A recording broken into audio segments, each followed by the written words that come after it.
Despite being one of the most popular vehicles on the US market, the Ford F-150 wasn't without its faults.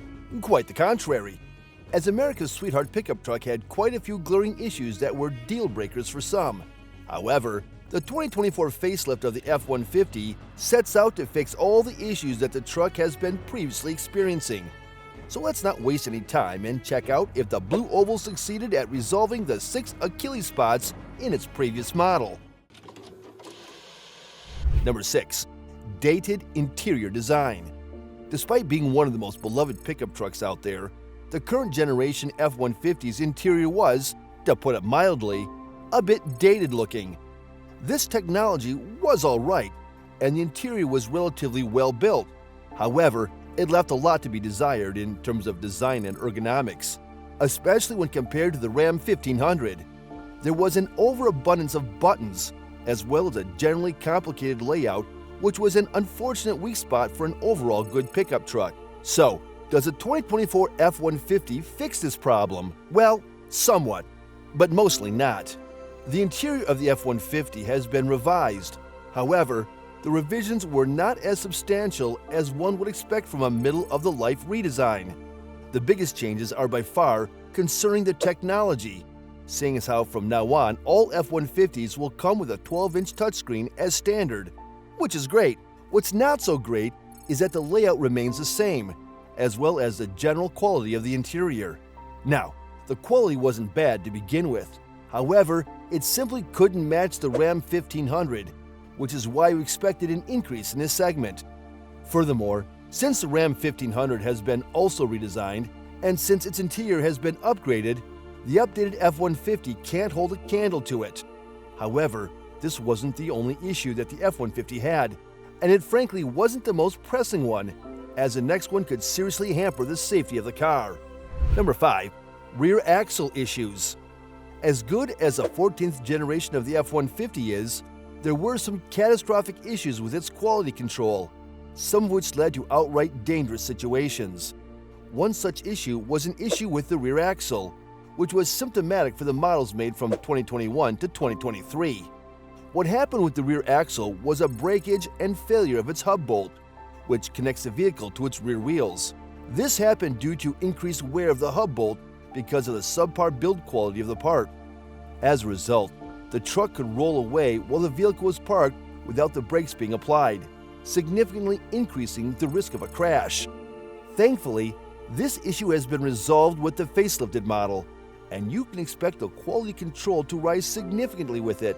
Not only that, but the trucks that had been made from 2021 to 2023 were also recalled back in January, with over 110,000 returning to the factory to be fixed. As a result, if you're looking into buying a second-hand F-150 from this period, there's no need to worry, as most of them will have this issue sorted out. If not, be on the lookout for a clicking noise from your rear axle, and once you notice it, take your truck to the dealer for it to be repaired free of cost. Number 4. Dated power plant choice. It's safe to say that some engines that were offered on the outgoing F-150 were, well, dated, to say the least. The most notable of these was the 3.3-liter V6, which was found on the lower-end versions, was a real dog and letdown of the F-150. It was severely underpowered, had low gas mileage, and was in dire need of being replaced. Thankfully, Ford finally caved in and dropped the 3.3-liter in favor of the smaller but considerably more powerful 2.7-liter twin-turbo V6. The previously optional powertrain is now standard on all the lower-end models, which allows for much greater towing capacity and power without sacrificing gas mileage. Far from it. The new engine is considerably more economical than the 3.3. Furthermore, the 2.7 itself has been replaced by the 3.5-liter V6 and the 5.0 V8 engine on higher-end models, both of which are now standard options. Out of the two, we prefer the V8 for its smooth power delivery and uncomplicated nature. However, we have to give credit to the 3.5 twin-turbo V6, as it is a much more rational choice for a workhorse truck.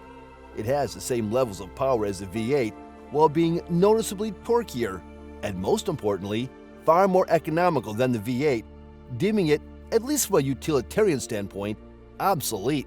Furthermore, if you're seeking for utmost gas mileage in combination with high power output, the hybrid electric version of the F-150 pushes out the most amount of power of any regular F-150, which also being the most economical of them all.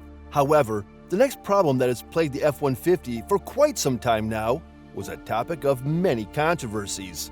Number 3. Abysmal visibility. It's no secret that full-size pickup trucks have quite a bit of flaws when it comes down to visibility. However, out of them all, the F-150 takes the cake as the worst of the bunch. According to official data that has been collected from the National Highway Traffic Safety Administration, the Ford F-150 is a part of more fatal crashes than any other vehicle that has been sold in the U.S. This is a result of a combination of different things, including a tall riding height, a large obstructive front end, and most importantly, incredibly large pillars that are big enough to hide the end of the world if it were to happen. Unfortunately, it seems that Ford has done nothing to fix any of these issues, as the 2024 F-150 is just as hard to see out of as the previous models were. The pillars are still the same width, and Ford has done nothing to at least find a workaround for them. The front of the car is also virtually the same as it was before this regard, leaving the car just as bad as it used to be. Because all F-150s now come with a 12-inch touchscreen, we'd argue that the car is now even worse than it was, as it is far more distracting than it used to be. We know that there isn't a lot that could have been done here, as changing any of the issues would have required severe structural changes. However, if the car is as bad as the NHTSA says, and it is, something would have to be done. Number 2. Several cost-cutting methods. The current generation of the F-150 has been highly criticized for the extreme lengths Ford went to save a few bucks. Now, we understand cheapening out on some less essential parts of the car to save money. However, the F-150 had such a grave amount of essential stuff that was made to a very subpar standard. Honestly, the worst offender of these was the fact that the F-150 used a plastic oil pan. Great idea, Ford. It's not like the underpinnings of the car are going to be scratched and hit a lot. Anyhow, not only does the 2024 F-150 not fix this issue, but it also amplifies it. You see, the only two engines that used a regular oil pan were the 3.3-liter V6 and the 5.0 V8. And seeing how the V6 is now gone, that leaves us only with the V8. Both the 3.5 and the 2.7 use plastic oil pans, which is to say that you shouldn't buy them if you're planning on any serious off-roading. Number 1. Questionable value for money. The F-150 is a great pickup truck. While it doesn't excel in any segment compared to its peers, it does everything well, and there are virtually no compromises in this regard. It was more comfortable and better built than the Chevy Silverado, while having a better choice of more modern engines compared to the Ram 1500, making it a true sweet spot between the two. If you could stomach the price, that is. You see, since the F-150 doesn't excel in any specific thing over its peers, it should have been priced in line with them. Instead, Ford used to price the F-150 higher than the likes of the Chevrolet Silverado or the Ram 1500, which made very little sense, especially if we consider the cost-cutting measures we've already mentioned. Thankfully, the F-150 is now considerably more comparably priced to the other two, albeit not thanks to Ford. So, task failed successfully? The trucks, most notably the F-150 and the Ram 1500, are now much more comparably priced, with crew cabs starting at around $43,000 for both.